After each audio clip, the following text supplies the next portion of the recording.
Turbo team robo city को बचाने की दौड़।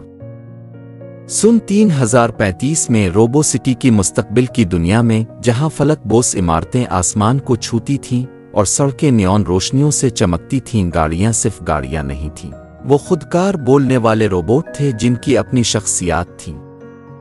उन खुदकार गाड़ियों को टर्बो टीम कहा जाता था, जो हमेशा मसरूफ रहती थीं, मसाइल हल करती थीं और शहर को चलता रहने में मदद देती थीं। टर्बो टीम की क़ियादत एक बहादुर सुर्ख रेस कार स्पेस्टर कर रहा था, जिसका इंजन ताकतवर था और वो बेखौफ था। इसके बेहतरीन दोस्तों में बोल्ट एक हमवार नीली बरकी गाड़ी थी जो बिजली की रफ्तार से दौड़ सकती थी, और गैयर एक सब्ज एसयूवी थी जो किसी भी रास्ते पर चलने के लिए बनाई गई थी। उनके साथ ज़ूमा एक छोटी जर्द हुआ में अलिफाने वाली गाड़ी थी जो हमेशा तजस्सुस से भरी रहती थी और नई जगहें दरियाफ्त करना पसंद करती थी। एक दिन रोबो सिटी के मरकजी कंप्यूटर में एक बड़ी खराबी फैल गई, जिसने तमाम ट्रैफिक लाइट्स, सड़क के निशानों और ऑटो गाइडेंस सिस्टम को खराब कर दिया। गाड़ियां लामुत्तनाही चक्रों में फंस गईं और शहर में अफरा-तफरी मच गई।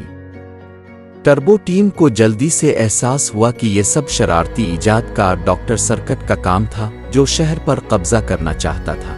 रोबो सिटी को बचाने के लिए टर्बो टीम को वक्त के खिलाफ एक सनसनीखेज दौड़ में हिस्सा लेना पड़ा, मुड़ते हुए सुरंगों से गुजरते हुए बेऔकामत रैंप पर और नियॉन रोशनियों वाली शाहराहों पर।